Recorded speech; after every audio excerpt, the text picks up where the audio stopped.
আমার মহান আল্লাহ রাব্বুল আলামিন বলেছেন, আমি আল্লাহ রাব্বুল আলামিন মানুষ এবং জিন জাতিকে পাঠাইলাম শুধুমাত্র আমার ইবাদত করার জন্য। মানুষ জাতিকে আমাকে আপনাকে পাঠাইছেন আল্লাহর ইবাদতের জন্য। অথচ দেখা যাচ্ছে আমাদের চাইতে বেশি শক্তিশালী, বেশি বড় আকৃতির, আমাদের সাথে বেশিও খানা খায় এরকম প্রাণীও আছে, কিন্তু আল্লাহ তাদের কাছে ইবাদত চায় নাই। আছে না নাই আমাদের সাথে শক্তিশালী প্রাণী? আমাদের সাথে অনেক শক্তিশালী প্রাণী আছে, যেমন দেখেন হাতি। হাতির কাছে আল্লাহ রাব্বুল আলামিন ইবাদত চায় নাই। আমাদের সাথে শক্তিশালী মাছ আছে, অনেক বড় মাছ আছে, তিমি মাছ। আপনারা যদি নেড়ের ভিতরে যদি সার্চ করেন সেখানে দেখতে পারবেন একটা তিমি মাছ বলা হয়েছে এত বিশাল আকৃতির। একটা তিমি মাছের জিহ্বার ওজন আফ্রিকার একটি হাতির ওজনের সমান, তার জিহ্বার ওজন। বলেন সুবহানাল্লাহ। একটা হাতির ওজন যদি তার জিহ্বার ওজন হয়, তাহলে মাছ তাহলে কত বড়। সম্মানিত বন্ধুগণ, এই তিমি মাছের আকৃতি প্রায় 90 থেকে 100 ফুট পর্যন্ত লম্বা হয়ে থাকে। এই তিমি মাছ এত বড়, এত বিশাল। বলা হয়েছে যে আফ্রিকান 40টি হাতি একত্র করলে যত ওজন হবে অত ওজন এই মাছের মধ্যে আছে। এত বিশাল আকৃতির মাছ আল্লাহ বানায়া তার কাছে ইবাদত চাইলেন না। এই সামান্য আমার মতো আপনার মতো এই দুর্বল মানুষের কাছে ইবাদত চাইলেন। এর মধ্যে রহস্য আছে না গো? সম্মানিত বন্ধুগণ, শুধু তাই নয়, আমরা যদি আকাশের দিকে যদি সকালবেলা যদি তাকাই, ছোট্ট আকৃতির একটা সূর্য দেখতে পাই, একটা রুটির সমান। এটা কিন্তু আমরা দেখতেছি রুটির সমান, এটা রুটির সমান না। বিজ্ঞানীরা এটা রিসার্চ করে বাহির করে দেখছে, আমি আপনি এই পৃথিবীর ভিতরে চলাফেরা করি, এই পৃথিবীটা একটা নয়, দুইটা নয় বন্ধুগণ, 13 লক্ষটা পৃথিবী জোড়া দিলে যত বড় হবে, ওই সূর্য একাই অত বড়। বলেন সুবহানাল্লাহ। চিন্তা করা যায়, এই পৃথিবীটা আমরা চলাফেরা করি, পৃথিবীটা এটা 13 লাখ পৃথিবী জমা করলে, মানে জন দিলে যত বড় হবো, এই সূর্যটা একাই অত বড়। তাহলে তার কাছে তো ইবাদত চাইল না। আমার বন্ধুগণ, মহান আল্লাহ রাব্বুল আলামিন আমার আপনার কাছে কেন ইবাদত চাইলেন? ইবাদত চাইলেন এই জন্যই, যত বিশাল আকৃতির যত কিছু আল্লাহ তাআলা বানায় না কেন, তাকে শ্রেষ্ঠ করে বানায় নাই। কারণ এই পৃথিবীতে যা কিছু আমি আপনি দেখি, সব কিছু আমার আপনার গোলামি করার জন্য। আর আমাদেরকে বানাইছে আল্লাহর গোলামি করার জন্য। বিশাল আকৃতির সূর্য, আমরা কিন্তু সূর্যের গোলামি করি না, করি কি? কিন্তু সূর্য দেখবেন আমার গোলামি, আপনার গোলামি করতেছে। দুয়ারে আপনি ধান শুকা দিচ্ছেন, ধানটা শুকান লাগে। বাইরে আপনি পাট শুকা দিচ্ছেন, পাটটা শুকান লাগে। তাহলে এই সূর্যকে গোলাম হিসাবে, আমার আপনার গোলাম হিসাবে আল্লাহ তাআলা বানিয়ে দিয়েছেন। এই যে বিশাল বড় হাতি যে দেখতেছি, এই হাতিকে আমার আপনার মতো সামান্য দুর্বল একজন মানুষের কান ধরে টাইনা নিয়ে ছেঁচড়ে বেড়ায় না নাই? তাহলে সমস্ত বস্তু মহান আল্লাহ রাব্বুল আলামিন বানিয়েছেন আমাদের গোলামি করার জন্য। আল্লাহ রাব্বুল আলামিন আমাদেরকে বানিয়েছেন আল্লাহর গোলামি করার জন্য। সম্মানিত বন্ধুগণ, আমরা মানব জাতি কেমন সর্বশ্রেষ্ঠ জাতি? শিক্ষা এবং বুদ্ধি জ্ঞানের কারণে মহান আল্লাহ রাব্বুল আলামিন আমাকে আপনাকে সৌন্দর্য এবং আমাকে জ্ঞানী হিসাবে, আপনাকে জ্ঞানী হিসাবে গণ্য করে দিয়েছেন। মানুষ কেমন সৌন্দর্য? ইমামে আজম আবু হানিফা রাহমাতুল্লাহ আলাইহির জামানার তিনার ইতিহাস যদি খুলে দেখা যায়, তিনার জামানার মধ্যে একজন বাদশা ছিল। তাই ওই বাদশা তার স্ত্রীর সঙ্গে এক সময় জ্যোৎস্না রাতের মধ্যে ছাদের উপরে গিয়ে রোমান্টিক কথা বলতে বলতে বলতে বলতে হঠাৎ করে বলে ফেলছে, বিবি, ওর স্ত্রীর আসলে সৌন্দর্য ছিল, বলছে, বিবি তুমি এত সুন্দর, এই সৌন্দর্যের চাইতে যদি তুমি সুন্দর না হও, তাহলে তোমাকে আমি এখনই তালাক দিয়ে দিলাম। এই সৌন্দর্যের সাথে যদি তুমি সৌন্দর্য না হও, তাহলে তোমার তালাক। যে তালাক শব্দ ব্যবহার করছে, করার সাথে সাথে ওই বাদশার স্ত্রীরা মানে দিনদারি আছিল, তো সাথে সাথে পর্দা দিছে যে আমার যদি তালাক দিছে, আমি তো তোমাদের সাথে সুন্দর হওয়ার পাবো না, তাহলে তো এখন আমার মুখ তো তোমার দেখার মতো কোনো ব্যবস্থা নাই। তুমি এটা কি করো? সমাধান করো। যে ভেজাল বাজাইছাও, এই ভেজালের একটা সমাধান করে নিয়ে আসো। বন্ধুগণ আমার, বাদশাহ এত সুন্দর স্ত্রীকে তালাক দিয়ে নিয়ে আহমক সাইজা গেল। এখন কি করা যায়? গ্রামের যত আলেম উলামা আছে সমস্ত আলেম উলামাদেরকে দরবারে ডাকছে। ডাকার পর আলেম উলামাদেরকে বলছে, দেখো আমি আমার স্ত্রীকে রোমান্টিক কথা বলতে বলতে বলছি, সৌন্দর্য চাইতে তুমি সৌন্দর্য না হলে তুমি তালাক। সমস্ত আলেম উলামাদের উপরে ছেড়ে দেওয়া হলো ফতোয়া। আলেম উলামারা একে অপরের গবেষণা কইরা সবাই বইলা দিল, চাঁদের চাইতে তো সৌন্দর্য তোমার স্ত্রী হইতে পারে না, তোমার স্ত্রী তালাক হয়ে গেছে, স্ত্রী নিয়ে তুমি সংসার করতে পারবা না। ওই মজলিসের মধ্যে একটা নওজওয়ান ছিল। ওই নওজওয়ান দাঁড়িয়ে বলছে, আলেম সাহেবেরা আমি একটা কথা বলতে চাই, আপনারা মনে খারাপ নেবেন না, মনে কষ্ট নেবেন না। আমি যতটুকু ঘাইটা দেখছি, দেখার মধ্যে আমি দেখলাম বাদশাহর বউ তালাক হয় নাই। এত সমস্ত আলেম ওলামারা বলতে তালাক। এখন তুমি একজন নওজওয়ান বলতেছো যে তালাক হয় নাই, তোমার কাছে দলিল কি? দলিল তো থাকা লাগবে না। আমার বন্ধুগণ, ইমাম আযম আবু হানিফা রাহমাতুল্লাহ আলাইহি দলিল দিতেছেন 30 নম্বর সেবারের ভিতরে সূরা 3 নামের সূরা আছে না নাই? ইমাম আযম আবু হানিফা রাহমাতুল্লাহ আলাইহি বলতেছে, আলেম শাফেরা আমার আল্লাহ কোরআনুল কারীমের ভিতরে বলেছেন, ওয়াত-তিনি ওয়াজ-যাইতুনি ওয়া তুরি সিনিন ওয়া হাযাল বালাদিল আমিন। মহান আল্লাহ রাব্বুল আলামিন একটা নয় দুইটা নয়, একে একে 4টা জিনিসের কসম খাইছে। আল্লাহ বলে আঞ্জির ফলের কসম, জাইতুন ফলের কসম, তুর পাহাড়ের কসম এবং এই মক্কা শরীফের কসম। লাকাদ খালাকনাল ইনসানা ফি আহসানি তাকওয়িম। আল্লাহ তাআলা 4টি জিনিসের কসম খাইয়া বলেছে, আল্লাহ তাআলা মানব জাতিকে সর্বশ্রেষ্ঠ করে, সর্বসেরা, সর্বসৌন্দর্য করে বানিয়েছেন। তাহলে যে জায়গায় আল্লাহ বলছে আমি সবচেয়ে মানুষকে সৌন্দর্য করে বানাইছি, সে জায়গায় চন্দ্র কিভাবে সৌন্দর্য হতে পারে? সকল আলেম ওলামা ফতোয়াটা নিয়ে নিল, কথা তো ঠিক, বাদশাহের বউ তালাক হয় নাই। তাহলে বন্ধুগণ আমার, আমি আপনি শ্রেষ্ঠ হওয়ার কারণে সমস্ত বস্তু বাহিনীকে আল্লাহ তাআলা আমি দুনিয়ায় আসার আগে সবকিছু রেডি করে দিয়া, আমার গোলাম হিসেবে রেডি করে দিয়া সর্বশেষে আমাকে আপনাকে পাঠাইছে তিনার গোলামি করার জন্য। আমার সম্মানিত বন্ধুগণ, এখন যদি আপনারা বলেন, হুজুর আল্লাহ তাআলা যে ইবাদতের জন্য যে আমাকে আপনাকে পাঠাইলেন, শুধু আমি আপনি ইবাদত করব, তাহলে আমি আপনি কর্ম করব কখন? ইবাদতের জন্য যদি পাঠাইছে কইতেছেন, তাহলে ঘুম পারবো কোন, কর্ম কর্ম কোন? হ্যাঁ, বিবি বাচ্চা আছে, তাই আল্লাহ এই ঝামেলা দিল কিসের নিয়ে? আমার সম্মানিত বন্ধুগণ, আল্লাহ তাআলা আমাকে আপনাকে ইবাদতের জন্য পাঠিয়েছেন। আমি আপনি যা কিছু কাজকর্ম করি, এই সমস্ত কাজকর্ম ইবাদতের মধ্যে গণ্য হবে যদি আমি আপনি আল্লাহ এবং আল্লাহর রাসূলের বিধান অনুযায়ী যদি আমি আপনি আমল করতে পারি। জমিনের মধ্যে যে আমরা কাজকর্মগুলো করি, এটা আল্লাহ রাব্বুল আলামিন হুকুম করেছে জমিনে কাজ করার জন্য। এটা আপনি কোথায় পাবেন? 28 নম্বর সেবারা সূরা জুমআ 2 নম্বর রুকুর ভিতরে মহান আল্লাহ রাব্বুল আলামিন সুন্দরভাবে জানিয়ে দিয়েছেন, ফাইযা কুদিয়াতিস সালাতু ফান্তাশিরু ফিল আরদি ওয়াবতাগু মিন ফাদলিল্লাহি ওয়াযকুরুল্লাহা কাসীরান লাআল্লাকুম তুফলিহুন। মহান আল্লাহ রাব্বুল আলামিন পবিত্র কালামুল কারীমের ভিতরে জানিয়ে দিয়েছেন, ফাইযা কুদিয়াতিস সালাতু, যখন তোমাদের নামাজ শেষ হয়ে যায়, নামাজ থেকে যখন তোমরা ফারিগ হয়ে যাবা, ফান্তাশিরু ফিল আরদি, জমিনের বুকে তোমরা ছড়িয়ে যাও। আল্লাহ হুকুম করেছেন না নাই? জমিনের ভিতরে আল্লাহ আমাকে আপনাকে ছড়িয়ে যাওয়ার কইছে। জমিনের ভিতরে ছড়িয়ে যাবে কি করব? মহান আল্লাহ রাব্বুল আলামিন বলেন, ওয়াবতাগু মিন ফাদলিল্লাহি, তোমরা আল্লাহ রাব্বুল আলামিনের ফজল অর্থাৎ রুজি রোজগার তোমরা তালাশ করে বেড়াও।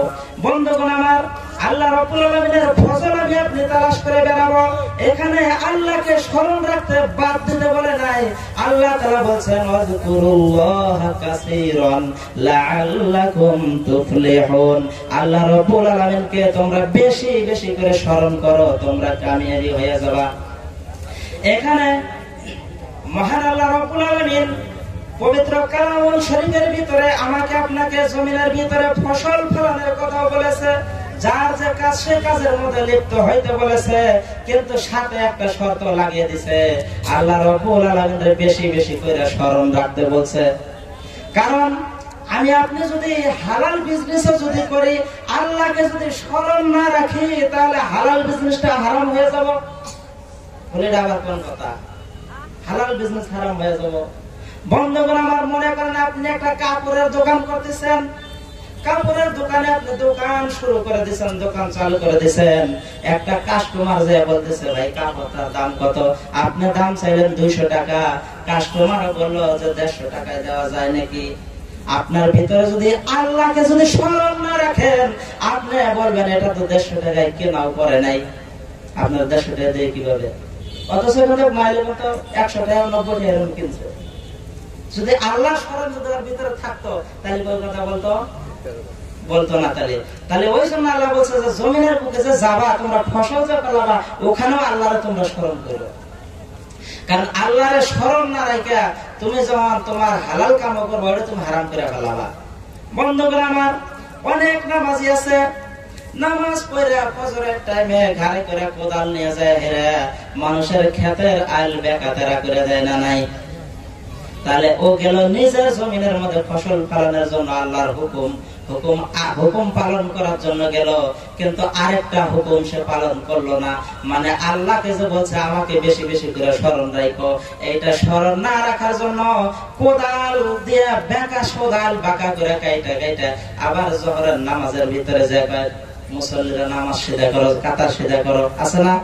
ওই জন্য কবি বলছে, আরে সিধা আল কোদালে কাইটা বাঁকা করো সাইটা, সিধা আল কোদালে কাইটা বাঁকা করো সাইটা, পরের জমিন লুটপাট কইরা নিজের ভরি করে বড়, ওই ব্যক্তি মসজিদে আইসা কয় কাতার সিধা করো। জোরে জোরে বলেন কথা ঠিক কিনা?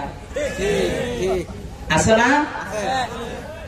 বন্ধুগণ আমার, এখানে মানুষের আইল কেন ঠেললো? ওই যে আল্লাহ রাব্বুল আলামিন একটা পয়েন্ট দিয়ে দিছিল যে বান্দা জমিনের বুকে যে তুমি যখন ফসল ফলাবা, যা কিছু করো, তুমি আমাকে বেশি বেশি করে তুমি স্মরণ রাখো। এই স্মরণ না রাখার জন্য আমি আপনি হালাল কামের মধ্যে যে সেটা হারাম বানিয়ে নিতেছি। বন্ধুগণ আমার, বন্ধুগণ যদি আমি এটা আল্লাহকে স্মরণ রেখে যদি করি, তাহলে এটা আমার ইবাদত হয়ে যাবে। এখন যদি বলেন হুজুর মাঠের মধ্যে খাটলাম, এটা ইবাদত হইলো, খাটের মধ্যে যখন যাবো তখন ইবাদত আছে নি? খাটে মানে বিছনায় যখন যাবো তখন ইবাদত আছে নাকি? সম্মানিত বন্ধুগণ আমার, সেখানে ইবাদত আছে। ইবাদতটা কি? আপনি যদি খুলে দেখেন তিরমিজি শরীফ 2 নম্বর খণ্ড পৃষ্ঠা নম্বর 177, এই যে হাদিস গ্রন্থ যেগুলো আমি উদ্ধৃতি দিতেছি, এই হাদিস গ্রন্থগুলা সবগুলা এই মাদ্রাসার ভিতরে পড়ানো হয়। আমরা হাদিস পর্যন্ত এখানে বুখারী, মুসলিম, আবু দাউদ, তিরমিজি যা কিছু আমি যে হাদিসগুলো আমি রেফারেন্স দিতেছি, সবগুলো আপনারা এই কিতাবের মধ্যে আপনারা পাবেন। একটা ইনশাআল্লাহ হাদিসের বাইরে আমি বলবো না।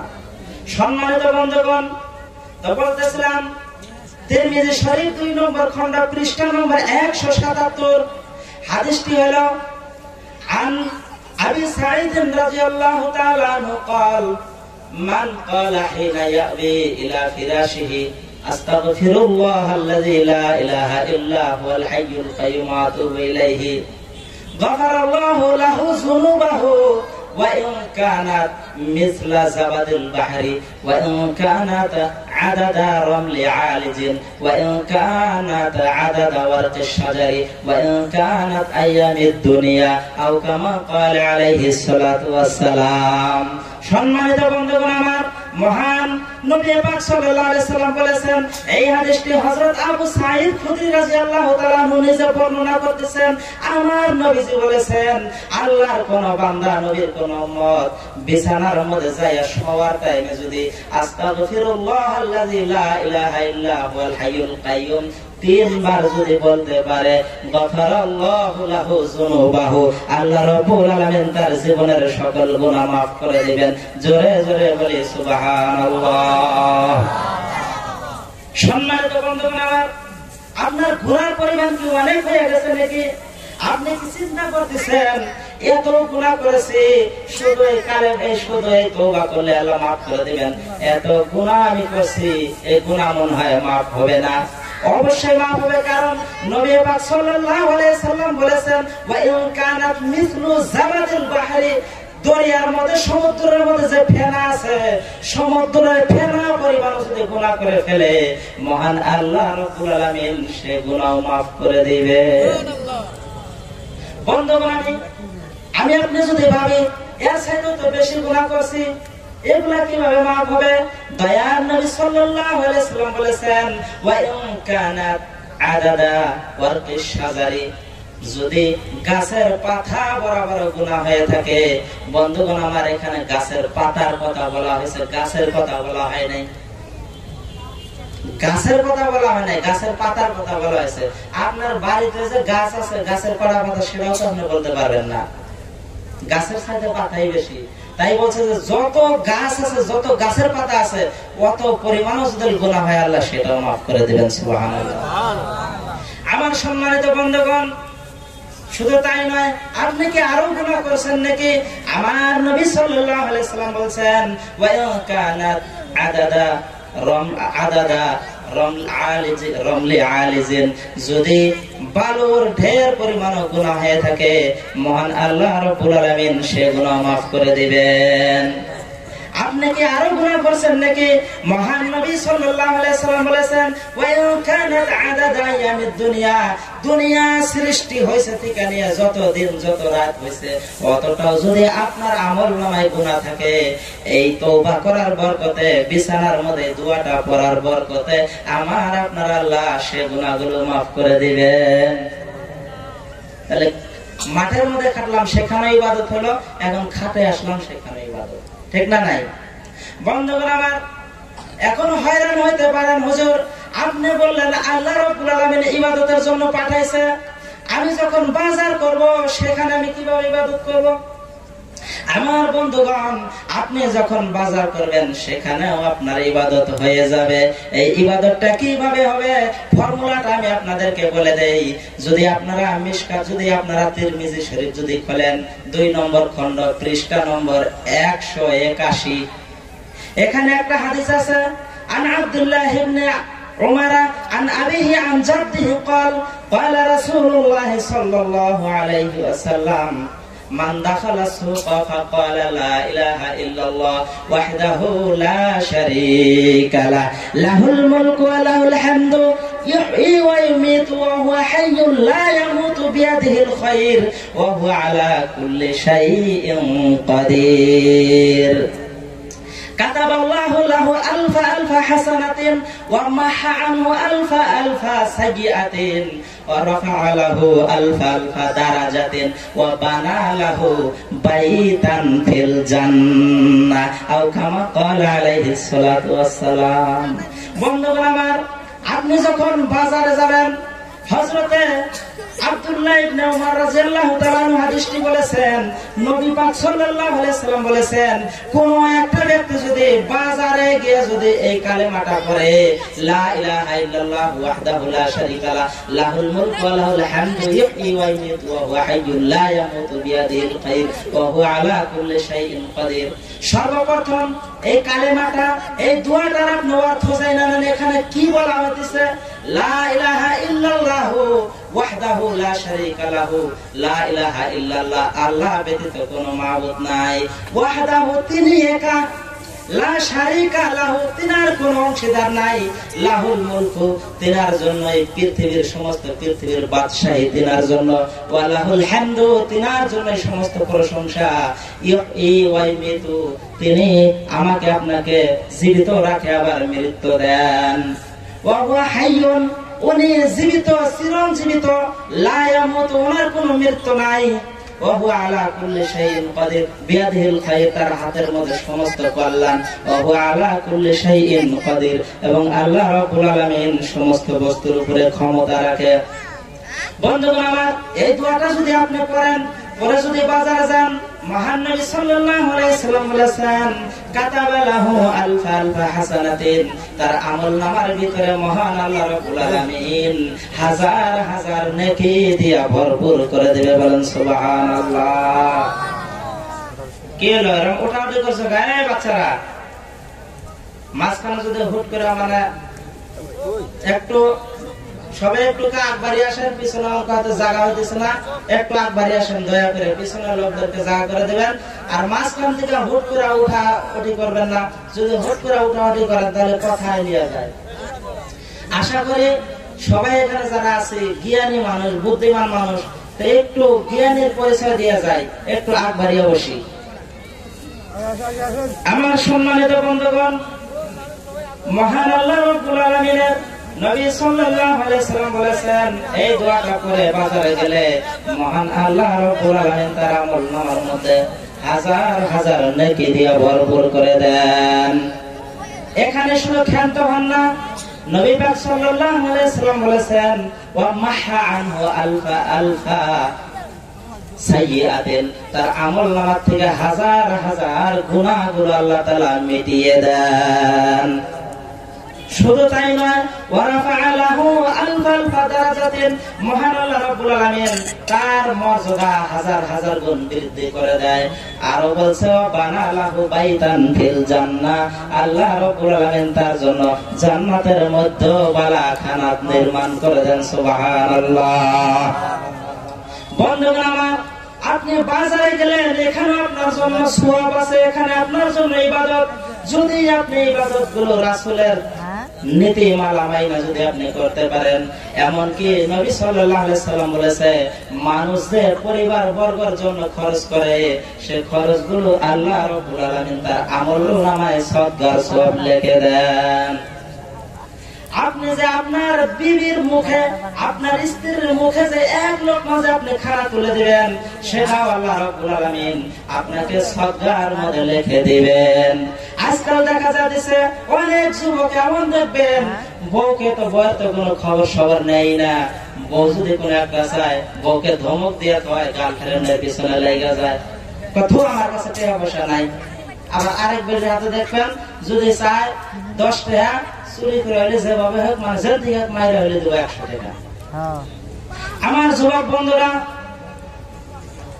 আপনারা আপনাদের স্ত্রীকে এভাবে ঠকাবেন না, কারণ আপনার স্ত্রীর কাছে যদি আপনি ভালো পরিচয়ে যদি সার্টিফিকেট পাইতে পারেন, আমার নবী সাল্লাল্লাহু আলাইহি সাল্লাম বলেছেন পৃথিবীর ভিতরে সবচাইতে ওই লোকটা আসল সৎ চরিত্রের অধিকারী, যে লোকটা তার স্ত্রীর কাছে সৎ চরিত্রের অধিকারী হিসেবে গণ্য হইল।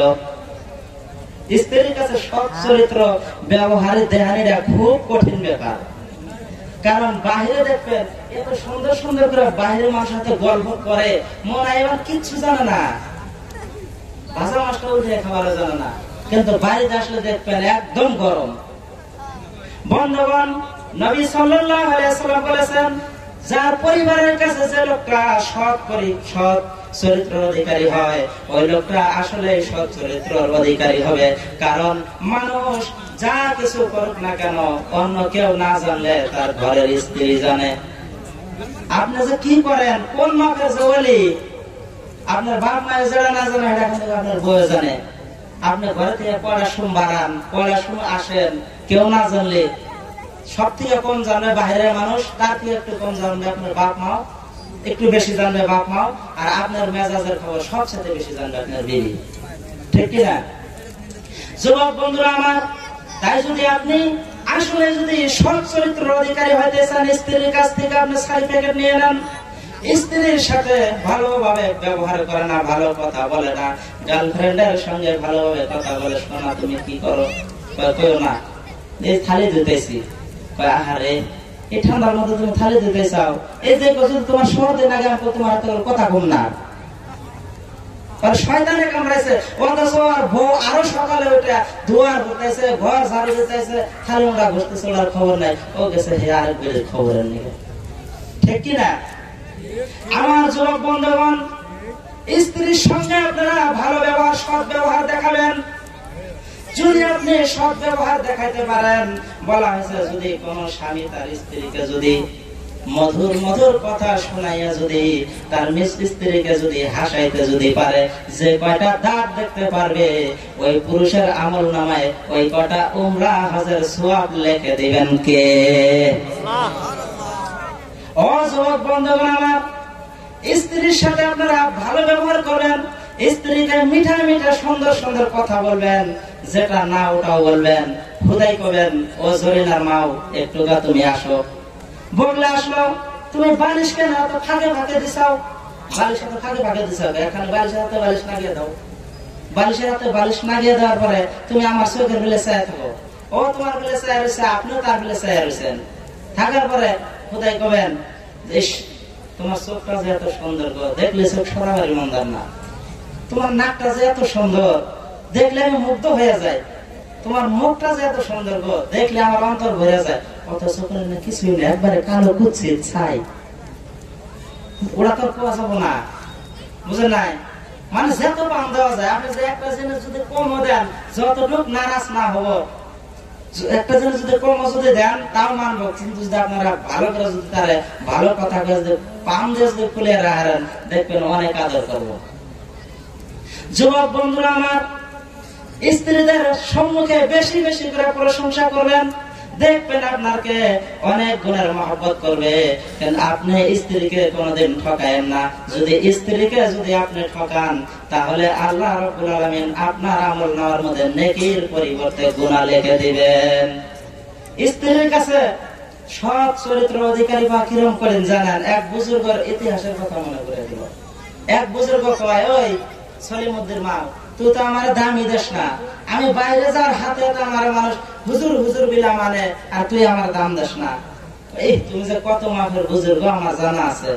সেদিন দেখলাম একটা বুজুর্গ যে আকাশের মধ্যে উড়ে বেড়াইতেছে, তুমি যদি হাসাই বুজুর্গ, তাহলে তুমি তো আকাশে উড়া হারো না। কত সুন্দর করে আকাশে উড়লো, তুমি তো বাকরে উড়া হারো না। হায় রে গেদির মারে, তুই আমার চিনলি না, ওই দিন যে আকাশের মধ্যে যারা উঠতে দেখছে ওটা তো আমি দি। তখন কয় কি জানেন? ওই জন্য সে দেখলাম মানে তেরা বেড়া করে উঠতেছেন, নৌকা পইরা যাবেন গা।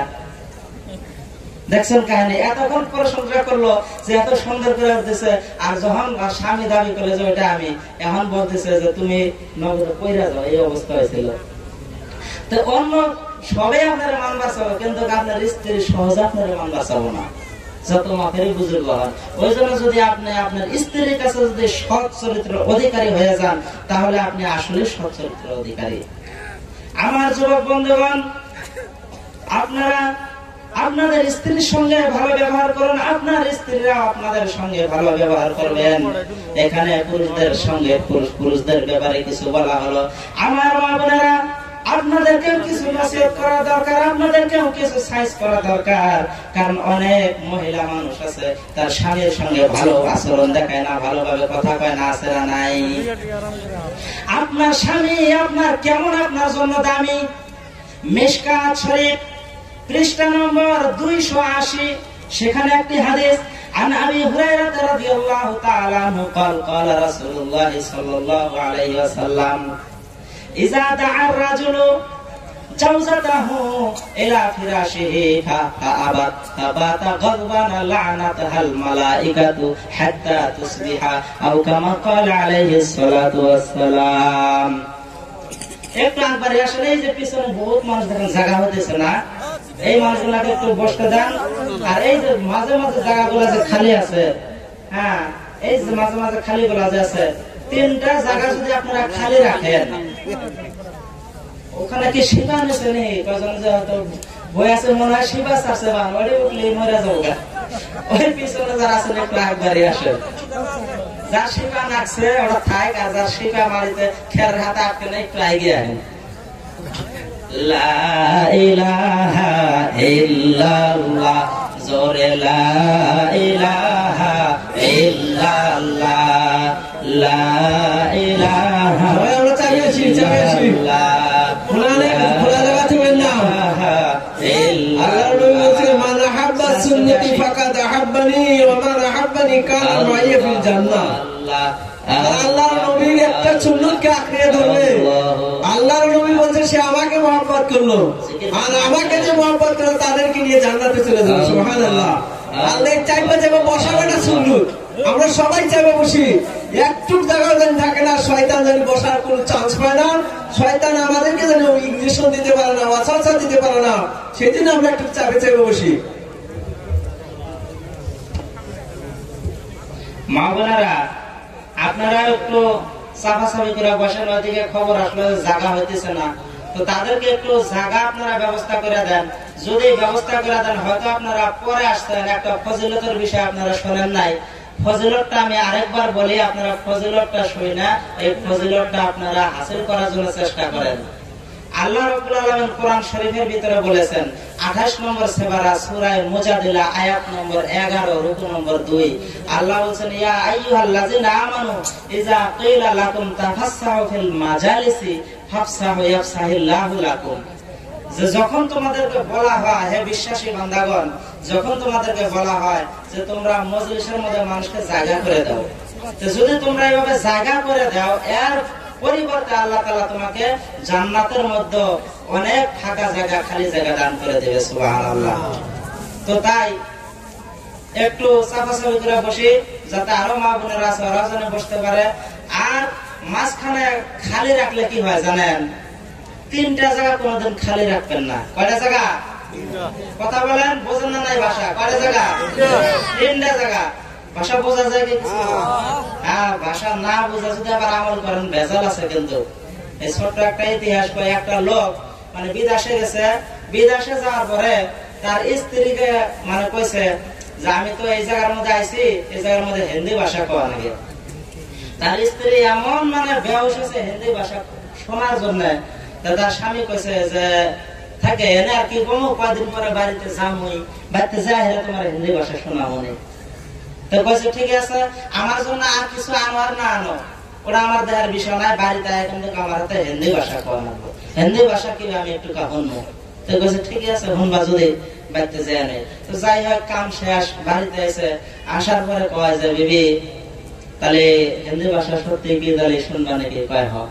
কয় তাহলে এক কাম করো ভাতটা দাও তারপরে যা কিছু না জ্ঞান চাইছে মনে তো ভাত দিছে ভাজি দিছে যা কিছু করা লাগে সবকিছু দিছে ডাইলও দিছে দেওয়ার পরে ডাল একটু কম হয়েছে তাহলে আর একটু ডাল নাগে কম হয়েছে যদি নাগে না ডাল তখন তো হিন্দি দিয়ে চাওয়া লাগবো না চাইলে তো আবার কইছে আর কিছু আনোয়ার না আনো ওরা আমার দেহের বিষয় নেই গয়নাগাটি আনোয়ার না আনো কিন্তু আমার হিন্দি ভাষা উনার লাগবো এটা না শোনালে তো বাচ্চা নারী বাজবে এটা নেই খুলে থাকবো এতে এখন ডাল তো রাখবো হিন্দি দিয়ে চাওয়া লাগবো ডাক দিছে বিবি আর থোড়া ডাল দো কর সাথে সাথে গরম ডাল দিছে থোড়ার মধ্যে ডাইলে দেখলেন অবস্থাটা যখন থোড়ার মধ্যে ডাইলে দিছে আর কি আর উস আছে গো উস নাই ও ভিতরে ধাপ ধুপ শুরু করে দিছে মাগি তোর কইলাম কিছু করলে কি তুমি না কইলা যে আর থোড়ার মধ্যে ডাইলে দাও হ্যাঁ তোর আমি ওইটা কইছি থোড়ার মধ্যে ডাইলে দাও ওইটা কইছি আমি কইছি আবার থোড়া ডাল দো থোড়া মানে অল্প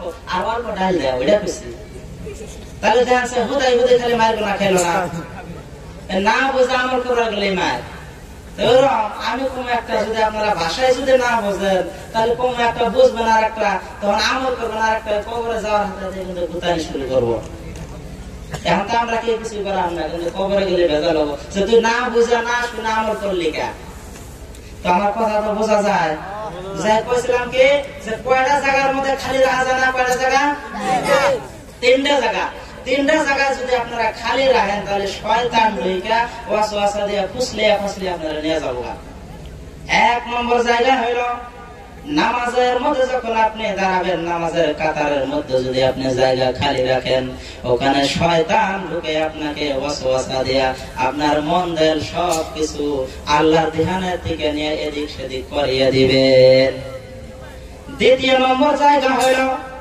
ওয়াজ মাহফিলের জায়গা ওয়াজ মাহফিলের জায়গার মধ্যে যদি আপনি মাঝখানে জায়গা খালি রাখেন এখানে খালি ওখানে খালি খালি আপনার মনে মনে দেখবেন তালিবালি এখানে কি বলতেছে সেদিকে আপনার ধান্দা থাকবে না শয়তান খালি বলবে চল বাজারে যাই মনের ভিতরে খান্নাসে আপনাকে ওয়াসওয়াসা দিয়ে আপনাকে উঠিয়ে নিয়ে যাবে আপনি টেরও পাইবেন না তিন নম্বর জায়গা হলো স্বামী এবং স্ত্রী এদের মাঝখানে যদি নারাই ঝগড়ার কারণে যদি মাঝখানে ফাঁকা জায়গা রাখেন তৃতীয় নম্বর একটা শয়তান ওই জায়গার মধ্যে আশ্রয় নেবে স্বামী স্ত্রীর সাথে নারাই ঝগড়া পাই যায়, একজন মানে মুখ পেলেন খুব ফেলে, আরেকজন করলো পশ্চিম ফেলে, মাঝখানে জায়গা খেলে রাখলেন, সারা রাত ওই জায়গার মধ্যে শয়তান থাকবে। শয়তান থেকে কি করবে?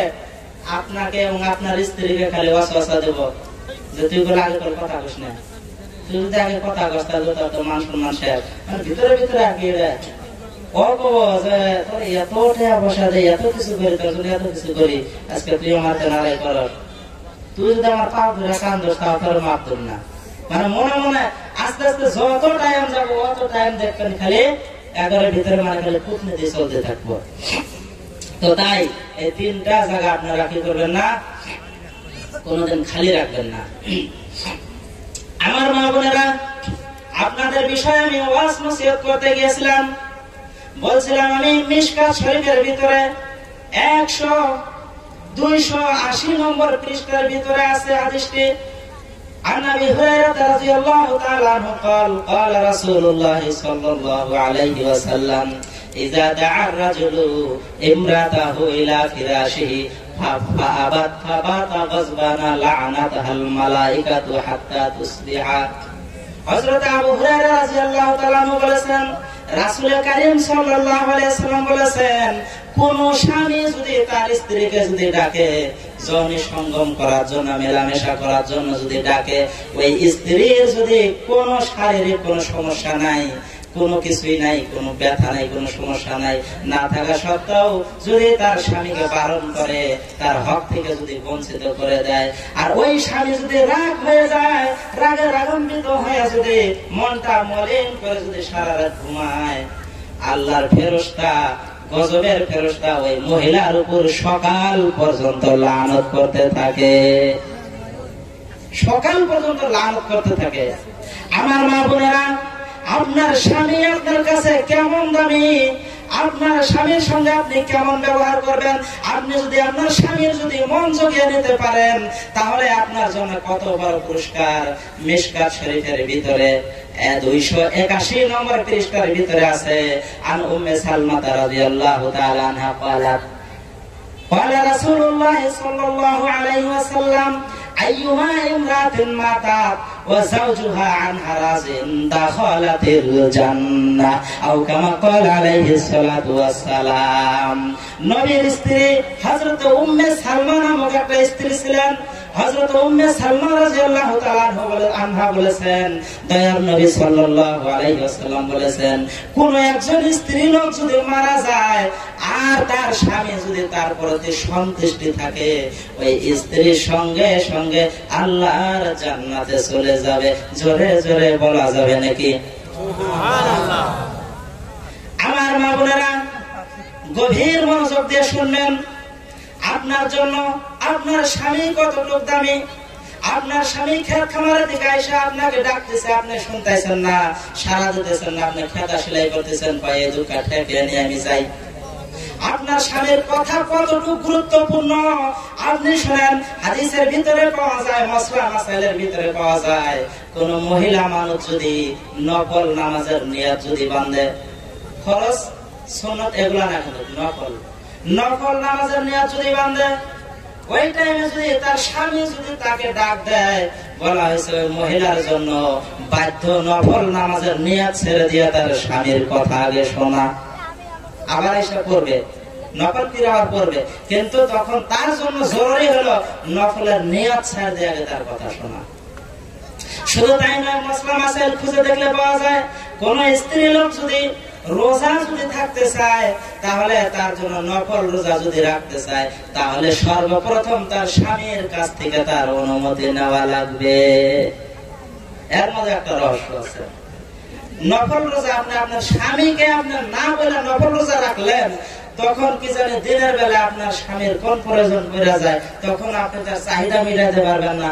আপনি সে ফরজটা আপনি তরক করলেন, নফলকে প্রাধান্য দিলেন। আমার মা বোনেরা, শুধু তাই নয়, আপনার স্বামী আপনার জন্য কেমন দামি, আপনার স্বামী আপনার জন্য কেমন দামি। হযরত তালাক ইবনে আলী রাদিয়াল্লাহু তাআলা আনহু থেকে একটি বর্ণিত, এটা মিশকাত শরীফের 1281 নম্বর পৃষ্ঠার ভিতরে হাদিসটি আছে। সেখানে বলছেন, ইযা রাজুলু দাআ জাওজাতাহু লিহাজাতিহি ফালিতাতিহি ওয়া ইন কানাত আলা তান্নুর আও কামা ক্বালা আলাইহিস সালাতু ওয়াস সালাম। সম্মানিত মা বোনেরা আমার, হযরত তালাক ইবনে আলী রাদিয়াল্লাহু তাআলা আনহু বলতেছেন, কোন স্ত্রী যদি রুটি বানানো অবস্থায় যদি থাকে, তখন যদি তার স্বামী যদি তাকে ডাক দেয়, রুটি বানান বাদ দিয়ে তার স্বামীর কথা শোনা লাগবে। আর দেখা যাইতেছে অনেক মহিলা আছে স্বামীর সাথে খারাপ ব্যবহার, দুর্ব্যবহার দেখায় না নাই। তাই কবি বলছে, স্বামী ভক্তি করো নারী থাকিতে জীবন, স্বামীর খেদমত করো নারী করো সর্বক্ষণ। এই দুনিয়ার হাচরিত্র যে সমস্ত দেখি, না বলিলে আখেরাতে আল্লাহর কাছে ঠেকি। আরে অনেক নারী ঠাট্টা করে বেগানার সাথে, আপন স্বামী ঘরে আইলে গাল ফুলাইয়া থাকে। অন্য পুরুষ দেখলে তারা হেসে কথা কয়, স্বামীর সাথে কুটু কথা খবিস নারী কয়। স্বামীর সাথে কুটু কথা যে নারী বলিবে, আগুনের ছুরি দিয়া জিহ্বাহ কাটিবে। স্বামীর সাথে চোখ রাঙিয়া যে নারী চাইবে, গরম সীসা ওহি নারীর চোখেতে ঢালিবে। খাবে পিবে নেখে নারী পর্দার নিচে রবে, খাবে পিবে নেখে নারী পর্দার নিচে রবে। স্বামীর খেদমত করতে নারী কভু না ভুলিবে, আরে স্বামীর খেদমত করতে নারী কভু না ভুলিবে। জোরে জোরে বলেন কথা ঠিক কিনা? তো যাই হোক, মা বোনদেরকে বলার জন্য আরো অনেক কিছু ছিল, কিন্তু সময় সংক্ষিপ্তের জন্য আপনাদের যতটুকু প্রাপ্ত অতটুকু আমি দিতে পারলাম না। তার জন্য আমি আপনাদের কাছে ক্ষমা প্রার্থী।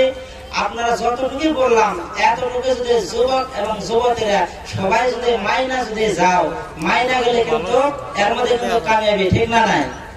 আর যাদের স্ত্রীর সাথে বা যাদের স্বামীর সাথে স্ত্রীর সাথে ঝগড়া আছে, সবাই যে বাড়িতে যে সাথ সবাই একে অপরের গলা ধরে বলবেন যে আই লাভ ইউ, এতদিন যা কিছু করছি এখন থেকে তোমার ভালো ব্যবহার করবো। যুবকরা কেরা বাদ তুলে দেওয়া হচ্ছে।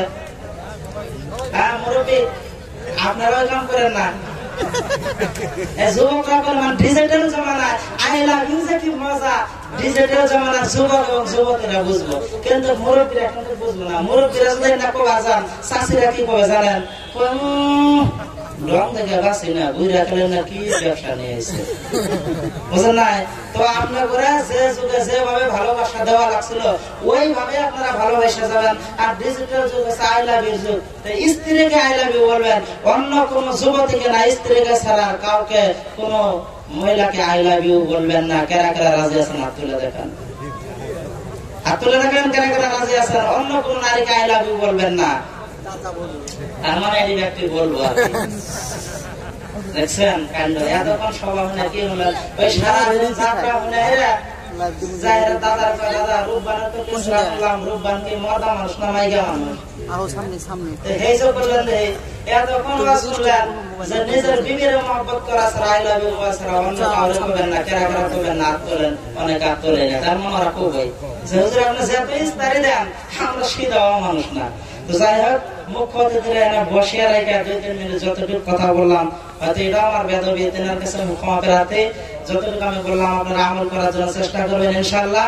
একটা কথা খেয়াল রাখবেন, উপরে আসমান নিচে জমিন, এর মাঝখানে আজরাইল আমিন, এর হাতে যে ধরা পড়বে কেউ পাবে না জামিন। তার হাতে ধরা পড়ার আগে সবাই যেন হইতে পারি মুমিন, সবাই বলে আমিন। আখির দাওয়ানা আলহামদুলিল্লাহি রাব্বিল আলামিন। আসসালামু আলাইকুম ওয়া রাহমাতুল্লাহি ওয়া বারাকাতুহু। আলহামদুলিল্লাহ ভাইরা আমার, এতক্ষণ পর্যন্ত আমাদের যে হুজুর সাহেব বক্তৃতা দান করলেন, মুফতি মতিউর রহমান সাহেব, উনি যদিও আমাদের লোকাল আলিম, যথেষ্ট সুন্দরভাবে কোরআন এবং হাদিসের আলোকে আপনাদেরকে সঙ্গে ভালো ভালো কথা বলে আমাদেরকে আনন্দিত করেছে, এবং আমরা আমলের জন্য যদি আমাদের এটার যথেষ্ট